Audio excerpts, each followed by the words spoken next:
교동문 76번 요한복음 1장을 교독하시겠습니다. 태초에 말씀이 계시니라. 이 말씀이 하나님과 함께 계셨으니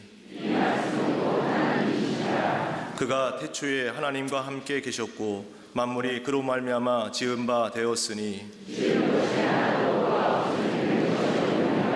그 안에 생명이 있었으니 이 생명은 사람들의 빛이라. 참 빛 곧 세상에 와서 각 사람에게 비추는 빛이 있었나니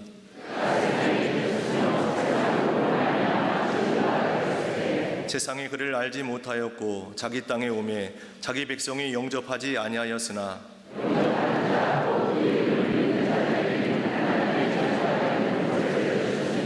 이는 혈통으로나 육정으로나 사람의 뜻으로 나지 아니하고 말씀이 육신이 되어 우리 가운데 거하심에 우리가 그의 영광을 보니 아멘.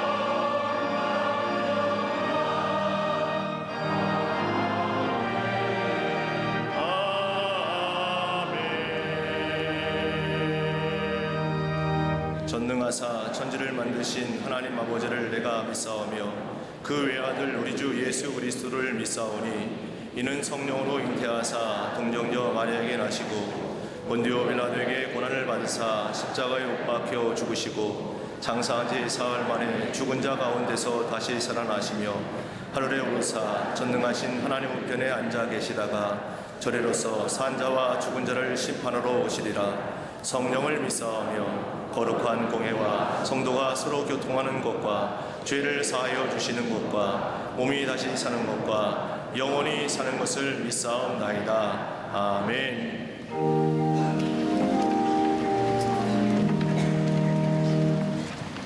지난 한 주간의 모든 일정 가운데 동행해 주셨다가 대강절 둘째 주일에 주님 전으로 불러주시사 영과 진리 예배를 드리게 하심에 감사를 드립니다.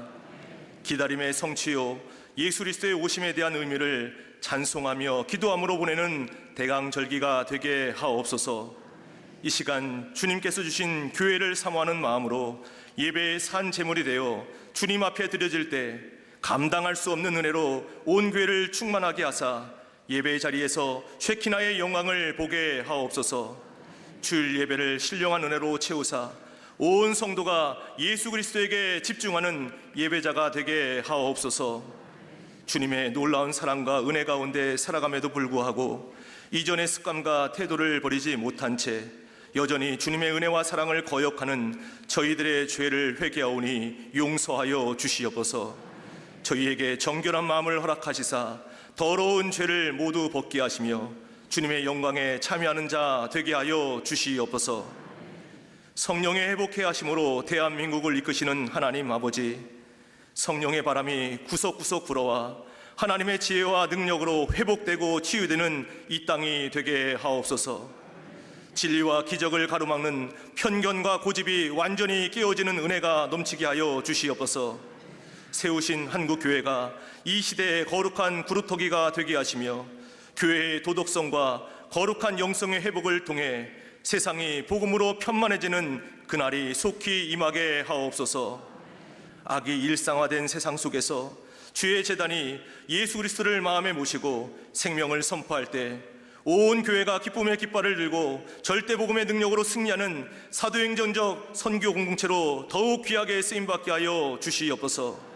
모든 부서와 기관마다 올 한해 아름다운 마무리가 있게 하여 주시며 내년에도 주실 거룩한 통찰력과 분별력을 갖고 믿음의 온전한 보고서를 지속해서 써갈 수 있도록 역사하여 주시옵소서. 속회와 선교회마다 풍성한 말씀과 기도의 능력으로 우리 생의 가장 고귀한 가치를 발견하게 하시며 신앙의 지평이 넓어지는 강력한 복음 공동체를 이루게 하여 주시옵소서. 하나님 나라의 임무를 배출하는 교회 학교와 샤이닝 키즈, 샤이닝 스쿨, 샤이닝 유스, 사랑부와 청년 선교국, 청장연부를 축복하시사 종교다원주의와 포스트 모더니즘의 물결 속에서도 길이요 진리요 생명 되신 예수 그리스도만 끝까지 따르게 하여 주시옵소서. 하나님의 주권의식과 역사의식을 갖고 믿음으로 달려가는 일평생이 되게 하여 주시옵소서. 특별히 오늘 성서주의를 맞아 하나님의 말씀을 전해받은 어린 자녀들마다 믿음이 아름답게 계승되게 하시사 통일 시대를 이끌고 민족을 살리는 글로벌 크리스천 인재들로 자라가게 하여 주시옵소서. 말씀을 주신 하나님께 감사하며 그 말씀을 매일 읽고 듣고 묵상함으로 성령을 받아 하나님께 영광 돌리는 삶을 평생 살아가게 하여 주시옵소서. 몽골 선교센터를 비롯한 국내의 선교지를 통해 죄성을 이기는 강력한 복음의 생기가 퍼져나가게 하옵소서. 하늘의 지혜와 능력으로 공급되게 하사 복음이 폭발적으로 증거되어 구원받는 새 생명의 역사가 불릴 듯 일어나게 하여 주시옵소서. 하나님의 선한 손길과 강건적인 은혜로 아름답게 완성되고 있는 광림수도원 분당이 영적인 나비 효과를 일으키는 생명의 샘으로 복되게 쓰임받게 하여 주시옵소서. 가정과 자녀와 일터마다 어려운 현실 앞에서 하나님께 나아가 기도함으로 역풍을 순풍으로 바꾸시는 여호와 일의 일평생을 가지고 살아가게 하여 주시옵소서. 복음의 경주자로서 선교 사명을 붙들고 끝까지 달려가시는 감독님께 신원의 강건함을 더하시며 민족과 열방을 치유하고 섬기는 화해자로 늘 세워 주시옵소서. 광림의 온 성도와 한국교회 세계선교의 사명을 가슴에 품고 주의 비전을 펼쳐가시는 담임 목사님께 다윗에게 임한 성령의 능력과 은혜로 덧입혀 주시사 하나님의 손에 들려진 능력의 도구로 쓰임받게 하여 주시옵소서. 오늘도 주의 말씀을 대원하실 때 듣는 성도들마다 선포되는 말씀을 통해 절망을 넘어 소망을 주시는 하나님의 새롭게 하시는 생명의 역사로 가득 채워 주시옵소서. 이 시간 함께 예배드리는 남교회와 서교회, 북교회와 해외 선교지, 방송으로 예배드리는 모든 성도들 가운데 본당과 동일한 강력한 성령의 기름 부음의 은혜가 넘치게 하여 주시옵소서. 병상에 있거나 여러 사정으로 이 자리에 참석치 못한 교우들에게도 하나님의 능력으로 은혜의 사각지대가 없어지게 하시며 성령의 충만한 능력으로 모든 근심과 걱정의 담이 허물어지는 역사가 나타나게 하여 주시옵소서. 아름답게 주의 제단을 장식한 손길과 거룩한 예배를 위해 여러 모양으로 섬기는 이들을 축복하시사 오베데돔의 복을 누리게 하여 주시옵소서.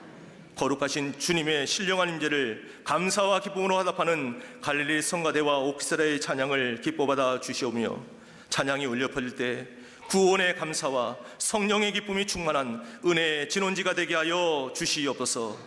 오늘도 저희 예배를 기뻐받아 주시는 우리 주님 예수 그리스도의 이름으로 감사하며 간절히 기도드리옵나이다. 아멘.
세상에서 가장 소중한 것이 있다면 여러분, 많은 사람들이 여러 가지로 많이 이야기할 것입니다. 어떤 사람은 명예와 권력을 얘기하는 사람도 있고, 어떤 사람은 물질을 얘기하는 사람도 있고, 어떤 사람은 우리의 자녀들의 소중함을 이야기하는 사람도 있겠습니다만은 가장 중요한 것이 있다고 한다면 아마 생명일 겁니다. 살아있는 생명, 여러분, 살아있다고는 이 하나만으로도 의미가 있습니다. 잘 사느냐 못 사느냐, 건강하느냐 건강하지 못하느냐, 이건 차후의 문제입니다. 살아있다는 것 그 자체가 아름답고 소중합니다. 사람들은 겉으로 드러나는 현상에 관심을 두지만 여러분, 언젠가는 우리의 모습은 변화되거나 바뀌어가는 것이 자연의 이치입니다. 많은 사람들은 아름다움의 근거를 모양이나 가치에 두려고 하지만은 그것보다 더 중요한 것이 있다고 한다면 살아있다는 것, 여러분, 이 생명이 있다는 것이 본질적으로 아름다운 겁니다. 식물이나 동물도 마찬가지지 않습니까? 살아있을 때에, 생명력이 있을 때에 아름답습니다. 왜요? 그 생명은 또 다른 생명을 만들어내기 때문입니다. 생명은 보탬이 되고, 생명은 성장을 가져다주고, 생명은 또 다른 가치를 창출하며, 생명은 또 다른 생명을 생산하기 때문에 생명만큼 소중하고 아름다운 것은 없습니다. 이 생명에는 두 가지의 면을 가지고 있습니다. 하나는 필연적인 면입니다. 여러분, 우리가 이 세상에 나올 때 우리 마음대로 나왔습니까? 아닐 겁니다. 세상에 태어난 것도 우리 마음대로 태어난 것 아니요, 죽는 것 또한 내 마음대로 죽을 수 없습니다. 어느 땐가는 알 수 없지만 하나님이 부르실 때에 가야 합니다. 그것이 우리의 생명이기에, 그러기에 생명은 필연성입니다. 또 하나 있다고 한다면 선택적인 면입니다. 창세기 말씀을 보면 하나님께서 에덴 동산에 선악과를 만들어 놓으시고 하시는 말씀이, 선악을 알게 하는 나무의 실과는 먹지 말라, 내가 먹는 날에는 정령 죽으리라. 먹으면 죽는다고 하는 말씀, 순종하면 살 것이고 불순종하면 죽으리라고 하는 말씀, 그러기 어떻게 보면 하나님의 말씀에 의하면 생명은 선택성이라고 해도 과언이 아닙니다. 근데 중요한 사실은 이 생명, 내가 내 마음대로 하는 것이 아니라는 겁니다. 많은 사람들은 내 생명은 내가 주인이라고 생각하며 마음대로 하는 사람들이 있습니다만, 그러나 분명히 알아야 할 사실은 생명의 주인은 내가 아니라 하나님이란 사실입니다. 여러분, 자살이 왜 죄냐? 여기에 신앙적 근거가 있는 겁니다. 왜? 내 생명 아니기 때문입니다. 누구 거요? 하나님 것이기 때문에. 한 통계에 의하면 우리나라가 연에 매년마다 스스로 목숨을 끊는 사람이 다른 통계마다 다른지만 한 2만 5천여 명 가까이 된답니다. 참 안타까운 소식입니다. 오늘 우리가 함께 읽은 이 말씀은 생명에 관한 귀한 말씀을 우리에게 해주십니다. 이스라엘 백성들이 죄악으로 인하여 예루살렘 성전이 파괴되어 버립니다. 이로 인하여 수많은 이스라엘 백성이 바벨론으로 포로로 잡혀갑니다. 약 430년간의 노예 생활, 바벨론의 70년간의 포로 생활, 이 포로 생활은 이스라엘 백성에 의하면 그 자체가 능력이요 수치요 모욕의 삶입니다. 포로 생활이 얼마나 어려운 생활인지 당해보지 않는 사람은, 경험해보지 않는 사람은 생각할 수 없는 참담한 생활 그 자체입니다. 여러분, 일제의 강점기세에 생활했던 어르신들의 이야기를 들어보면 그처럼 참담하고 그처럼 가혹했던 때가 없었던 것 같습니다. 저희 아버님하고 지난 주간에 같이 만날 기회가 있어 식사하면서 이야기하는 가운데, 당신이 12살 중학교 2학년까지 한국말을 못 썼답니다. 조선말을. 한국말을 쓰는, 조선말을 쓰는 순간 얼마나 맞았는지. 해방이 된 후에 그 다음서부터 일본말을 절대로 안 쓰고 결심했답니다. 여러분, 그처럼 참담한 현실이 어디 있을까요? 지금도 우리 주변에 일제 강점기 아픔들이 아직도 많이 남아있음을 보게 됩니다. 여러분 36년간의 일제 강점기 때에도 이러했는데 430년간의 노예 생활로 인하여 있었던 이스라엘 백성, 그리고 70년 동안이나 바벨론의 포로로 잡혀갔던 이스라엘 백성에게는 그들의 문화나 그들의 사회생활 다 무너졌습니다. 사회와 문화생활이 뭡니까? 이사야서나 예레미야 그리고 에스겔서의 말씀을 보면 이스라엘은 다 무너졌을 뿐만 아니라 가장 중요한 것 다름이 아닌 하나님과의 계약의 사상이 무너진 겁니다. 나는 내 백성이 되고 너는 나의 백성이 되고 나의 하나님은 우리 하나님이 된다는 이 계약의 사상, 하나님과 이스라엘 백성에 맺었던 이 약속들, 아브라함과 맺었던 계약의 사상들, 하나님과 야곱과 맺었던 이 계약의 사상들, 하나님과 모세와 여호수아에게 맺었던 이 계약의 약속의 사상들이 다 무너져 버렸습니다. 더구나 하나님의 임재를 상징했던 예루살렘 성전이 무너지고 이스라엘 백성으로 하여금 참담한 시간을 가지게 됩니다. 정치, 경제, 사회 다 무너졌습니다. 절망과 어둠의 그 자체입니다. 그 절망과 어둠의 그때에 하나님은 에스겔 선지를 통하여 이스라엘 백성에게 새로운 생명의 역사를 환상으로 보여줍니다. 오늘 본문의 말씀을 보면 하나님이 에스겔을 데리고 아골의 골짜기에 가셔서 에스겔에게 묻습니다. 너는 무엇을 보느냐? 그것은 죽은 뼈가 가방에 가득했습니다. 2절의 말씀을 보면 그 골짜기 지면에 뼈가 심이 많고 아주 말랐더라고 기록합니다. 에스겔이 보았던 것은 그 절망 그 자체입니다. 도무지 소망이 없습니다. 살아날 기미가 전혀 보이지 않는 전적인 죽음, 어둠 그 자체입니다. 그런데 그 가운데서도 하나님은 에스겔에게 환상을 보여주심으로 새로운 소망과 새로운 미래를 열어주시는 하나님. 여러분, 우리의 삶 어떠신지요? 우리의 삶 희망이 있습니다. 소망이 있습니다. 미래라고 얘기하는 분 별로 없습니다. 이리 봐도 절망이고 저리 봐도 어둠이고 저리 봐도 이리 봐도 마음의 낙심과 실망이 넘쳐난 이 사회 속에 이 세상, 우리 이때에 지금 예수님의 오심을 기다리는 대강절 보내고 있습니다. 아무리 보아도 우리가 살고 있는 이 사회, 정말로 밑이 앞이 보이지 않는 미래의 불확실성에 사는 이때 우리는 어떤 소망을 가져야 되는지, 어디서 이 소망의 근거, 어디서 우리에게 새로운 희망의 근거를 발견할 수 있을까요?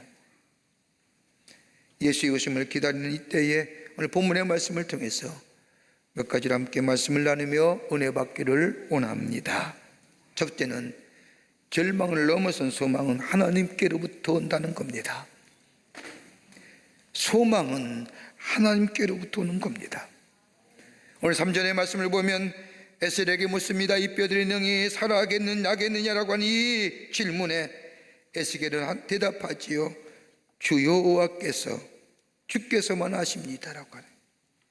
절망을 넘어설 수 있는 것은 우리에게 보기는 없지만은 하나님만이 아신다고 고백합니다. 다시 말한다면 절망을 넘어서 새로운 생명의 역사를 일으키는 것은 내가 아니라 하나님만이 하신다는 겁니다. 소망이 있다는 것은 다름이 아니라 하나님 안에 있게 될 때에 우리 안에 소망이 있다는 겁니다. 여러분, 믿음을 정의할 때 우리는 흔히들 히브리서 11장 1절의 말씀을 가지고 믿음을 정의합니다. 믿음은 바라는 것들의 실상이요 보이지 않는 것들의 증거니라. 여러분, 한마디로 믿음은 뭐냐? 미래를 내다볼 수 있다는 겁니다. 근데 그 믿음이 어떤 믿음입니까? 성경이 말하는 그 믿음의 내용이 어떤 겁니까? 성경이 우리에게 가르쳐주는 믿음의 내용을 몇 가지로 우리가 정리해 본다면 아마 이럴 겁니다. 하나는 다른 것이 아니라 하나님께서는 모든 것이 가능하시다는 믿음일 겁니다. 여러분, 야이로 회당장의 딸을 고치신 예수님의 모습을 보십시오. 예수님께 나와 자신의 딸의 병을 고쳐달라고 부탁합니다. 예수님이 이 야이로의 집으로 가던 중에 야이로 하인이 급하게 뛰어라 야이로에게 말합니다. 딸이 죽었다는 겁니다. 참으로 난처한 일이 아닐 수가 없습니다. 가야 할 것인지 가야 말아야 할 것인지 인간적으로 생각해보면 이미 죽은 생명 가봐야 아무 소용이 없습니다. 가지 말아야 합니다. 그때 예수님이 야이로의 마음을 아시고 이렇게 말씀하십니다. 믿기만 하라. 그리하면 내 딸이 구원을 얻으리라 하십니다. 무슨 말일까요? 사람으로는 불가능하나 하나님 안에서는 모든 것이 가능하다는 겁니다. 하나님께서는 바다를 움직이시도 하시며 바람을 움직이기도 하시며 하늘에서 유황을 내리기도 하시며 사람을 물 위에 걷게 하시며 구름 기둥을 세우시고 불 기둥을 세우신 우리 하나님, 죽은 자도 살리신 하나님, 하나님께서는 모든 것을 가능케 하신다고 하는 그 믿음입니다. 그게 성경이 우리에게 가르친 믿음입니다. 또 하나의 믿음이 있습니다. 하나님의 능력을 믿는 자에게는 모든 것이 가능하다는 믿음입니다. 하나님이 가능하실 뿐만 아니라 그 능력을 믿는 자에게는 모든 것이 가능하다는 겁니다. 나로서는 불가능한 일이지만은 하나님의 능력이 내게 나타나서 되는 일이라면 모든 것이 가능하다는 겁니다. 그러므로 예수님이 하신 일 또한 우리도 할 수 있다는 겁니다. 빌립보서 4장 13절의 말씀을 보면 내게 능력 주시는 자 안에서 내가 모든 것을 할 수 있다고 말씀하십니다. 이 말씀은 내가 슈퍼맨이 되는 게 아니라 하나님의 능력이 하나님이 내 안에 계실 때에 나로 하나님의 도구되어 하나님의 놀라운 역사가 우리 가운데 일어난다는 겁니다. 이거 믿고 사는 겁니다. 이게 믿음의 모습입니다. 또 하나의 때가 되면 하나님이 나와 함께 하신다는 겁니다. 나는 허물도 많고 부족한 것이 많습니다. 그럼에도 불구하고 하나님은 나와 함께 계십니다. 하나님 높은 데 계실 뿐만 아니라 낮고 천한 나와도 함께 하십니다. 우주를 주관하시지만 나와 이 적은 나도 함께 해 주십니다. 그러기에 인간 저 하늘에 계신 것이 아니라 말씀의 육신이 되어 인간의 몸을 이루시고 우리 가운데 계시어 임마누엘로 우리와 함께 하시는 겁니다. 이걸 믿는 게 믿음입니다. 이 믿음이 있을 때에 이 안에 역사가 일어납니다. 이 믿음이 있을 때에 갈 바를 알지 못하지만 나아갈 수 있습니다. 이 믿음이 있을 때에 가나안의 정복의 역사가 우리 가운데 일어납니다. 이 믿는 거예요. 또 하나 있다고 한다면 하나님의 역사는 인간의 도덕적인 의로움이나 정결함에 있지 않다는 겁니다. 내가 깨끗하고 내가 도덕적으로 의롭고 정결하다 하여 하나님의 역사가 일어나는 것이 아닙니다. 하나님이 나와 함께 하신다는 믿음이 있을 때에 그로 말미암아 일어나는 사건이지 결코 나의 의도나 나의 경건이나 나의 도덕적인 정결함에 의해서 역사가 일어나는 것이 아니라는 겁니다. 여러분 사도행전 3장 12절의 말씀을 보십시오. 저 성전의 문문에 앉아있는 저 앉은 맹이를 칠 때에 베드로와 요한이 다른 말 하지 않지 않습니까? 은과 금은 내게 있거니와 내게 주노니 예수의 이름으로 일어나 걸으라 때에 일어나 걷습니다. 그러자 그 놀라운 사건을 광명해 수많은 사람들이 베드로와 요한의 주변에 몰려듭니다. 그때에 베드로가 말합니다. 왜 이 일을 기히 여기느냐? 우리의 개인의 경건과 능력이 이 사람을 걷게 한 것처럼 왜 우리를 주목하느냐? 개인의 경건, 개인의 도덕적인 의로움, 정결함의 역사가 일어나는 것이 아니라 예수를 믿는 믿음 안에 있을 때에 예수를 믿고 예수를 주인 삼는 그 믿음 안에 역사가 일어납니다. 또 하나 있습니다. 하나님께서 나를 사용하신다는 믿음입니다. 나를 사용하셔서 나를 통하여 하나님의 역사를 이루어 가신다는 겁니다.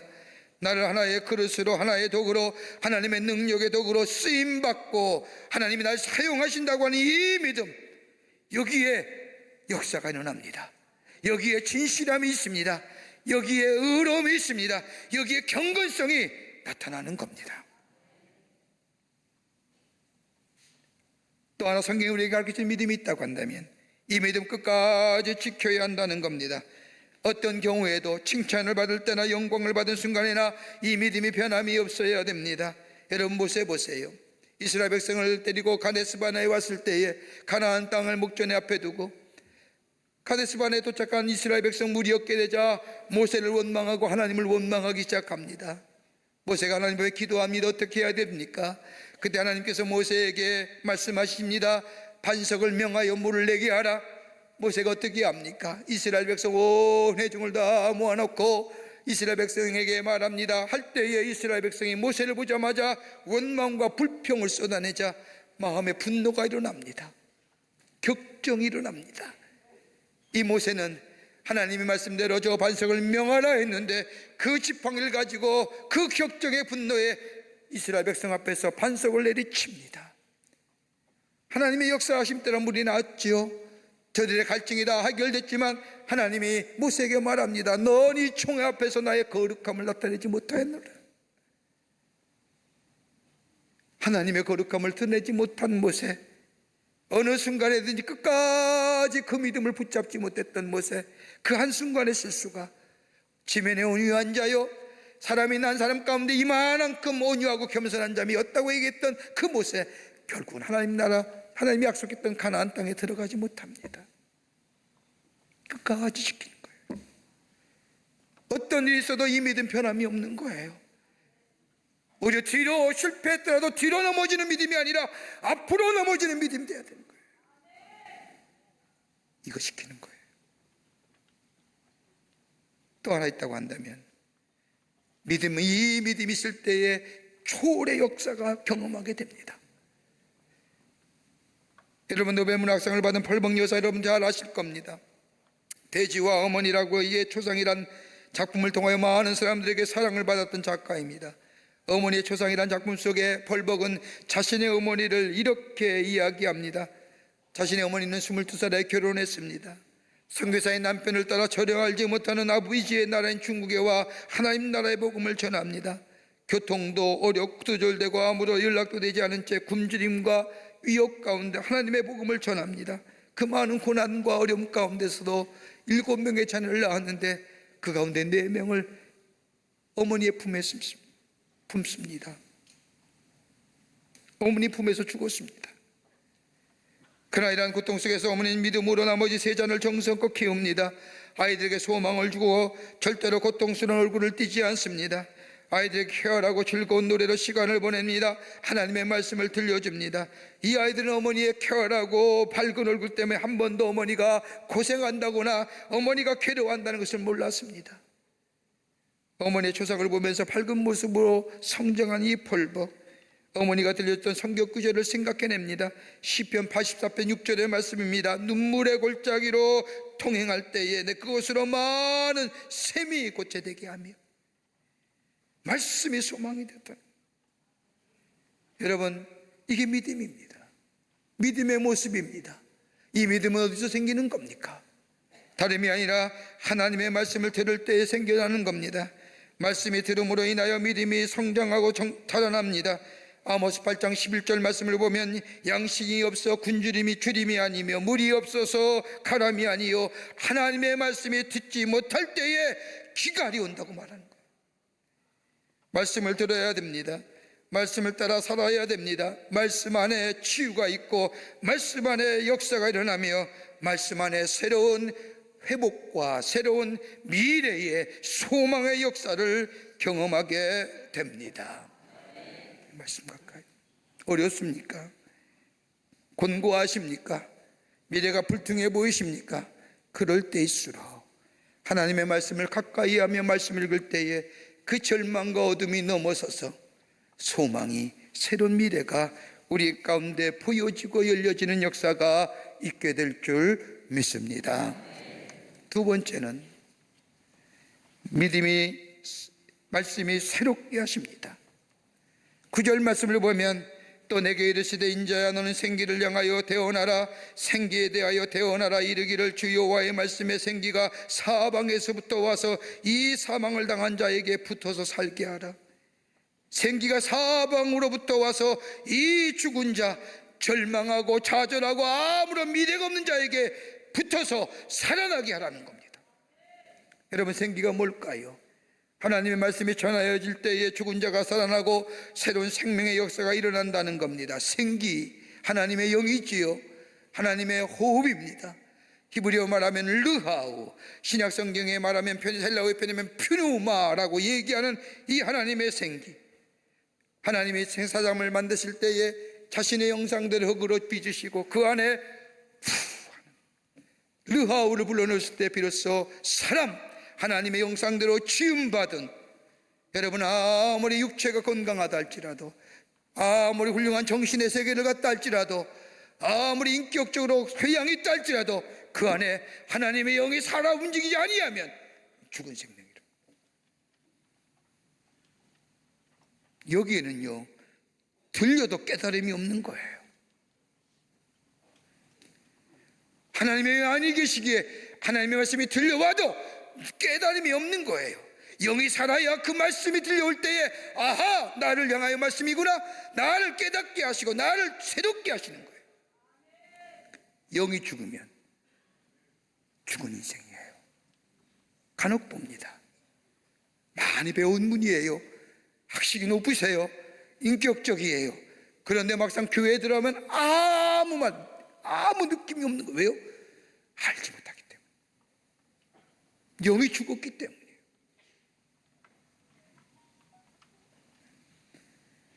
하나님의 영이 살아있어야 됩니다. 여러분, 하나님의 영이 살아야 된다는 게 어떤 것일까요? 다름이 아니라 하나님의 말씀이 들려줘야 됩니다.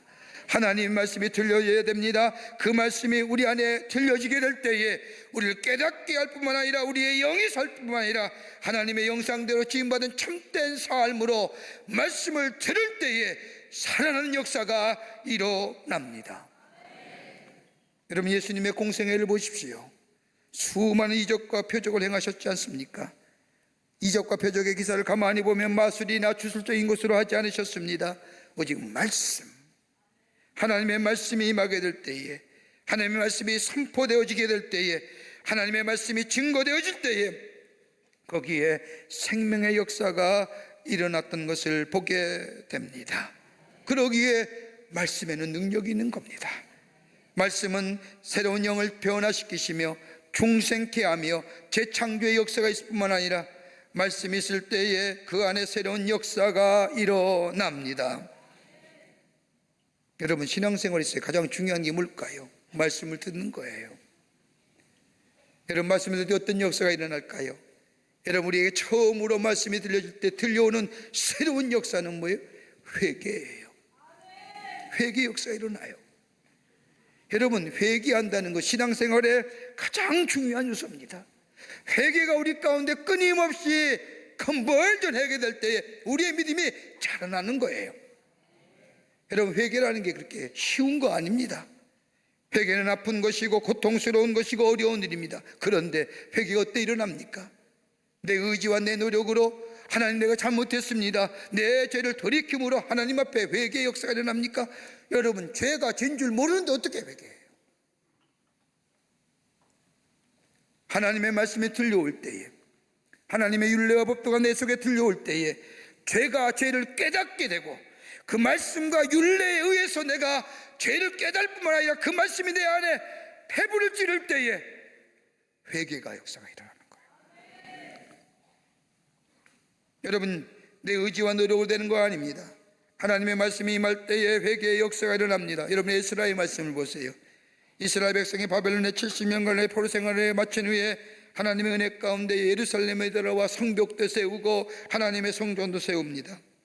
근데 예루살렘에 돌아왔지만 저들은 진정으로 회개하는 삶을 살지 못합니다. 성전도 세웠습니다. 성벽도 세웠습니다. 그런데 이방의 여인들과 함께 살면서 가정을 이루며 자녀들과 함께 살면서 혼합의 족속을 이룹니다. 이런 일을 행하면서도 자신이 하나님의 택하신 백성, 하나님의 말씀으로 살아야 할 백성을 까마득하게 이뤄집니다. 그때 에스라 선지자가 와서 하나님의 말씀을 전합니다. 하나님의 말씀을 전할 때에 저들이 깨닫습니다. 아하, 내가 누구이지? 내 죄가 무엇인지.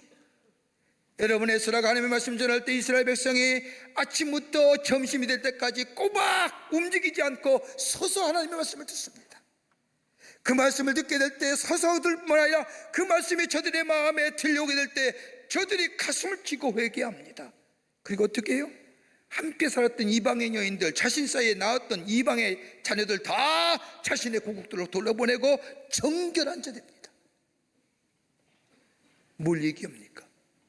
다음에 오실 메시아, 하나님의 우리의 유대 가운데 나게 하시고 인류의 구원을 위해서 오게 하실 메시아를 깨끗한 마음, 정결한 마음으로 하나님의 언약이 이루어질 수 있도록 정결한 삶으로 새롭게 삽니다.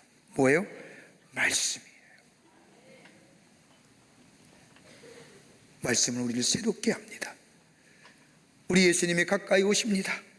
여러분, 우리가 어떻게 깨끗해질 수 있을까요? 정결한 가운데 예수님이 오시는데 마음이 정결한 자가 복이 있나니 저가 뭐요? 하나님을 본다고 하시는 것처럼 주의 말씀이 내 안에 삶 속에 들려올 때에 내 안에 정결한 역사가 일어납니다. 더불어서 생명의 역사가 일어납니다. 오늘 본문의 말씀을 보십시오. 뼈라는 얘기가 나옵니다. 뼈가 무엇일까요? 뼈라는 것은 칼슘과 인이 모여진 고체 덩어리입니다. 생명이 없고 진액이 빠지고 다 흩어지고 분열돼 버린 것. 그런데 오늘 이 뼈가 상징적으로 뭘 얘기합니까? 뼈가 모여서 부딪히게 될 때 뭐예요? 왈그락 딸그닥. 왜 손이 날까요? 생명이었기 때문에. 여러분, 우리의 삶이 왜 손이 나는 인생일까요? 왜 이렇게 딸그닥거리고, 왜 그래 삐그덕거리고, 왜 그래 무너지며 떨어지며 깨지는 소리로 우리의 인생을 살까요? 왜요? 우리 안에 다름이 아니라 생명이 생기가 없기 때문에. 하나님의 영이 내 안에 계시면, 하나님의 거룩한 영이 내 안에 계시고 말씀이 내 안에 계시면 갈라디아서 5장 22절의 말씀처럼 우리 안에 풍성한 열매가 맺어지지 않습니까? 우리의 성품이 변하고 우리의 인격이 변하고 사랑이 넘치며 희락이 넘치며 화평이 넘치며 오래 참음과 자비와 양성과 충성과 언의와 절제가 넘쳐나는 생기 넘쳐나는 능력 있는 삶을 살아. 말씀이, 하나님의 거룩한 영이 우리 가운데 임하는 삶, 거기에 절망에 넘어서고 낙심을 넘어서서 우리의 삶의 주변이 어둡고 힘들고 정말로 미래가 보이지 않더라도 넘어서서 새로운 소망, 하나님의 비주얼을 바라보는 하나님의 놀라운 역사를 경험하는 복된 삶이 될 줄 믿습니다. 믿음입니다. 말씀입니다. 하나님의 영이 내 안에 계실 때에 우리는 거룩한 역사, 거룩한 백성의 삶으로 소망 가운데 살아가는 복된 인생이 될 줄 믿습니다. 이런 믿음으로 승리하시는 여러분과 저와 되시기를 주의 이름으로 축원합니다.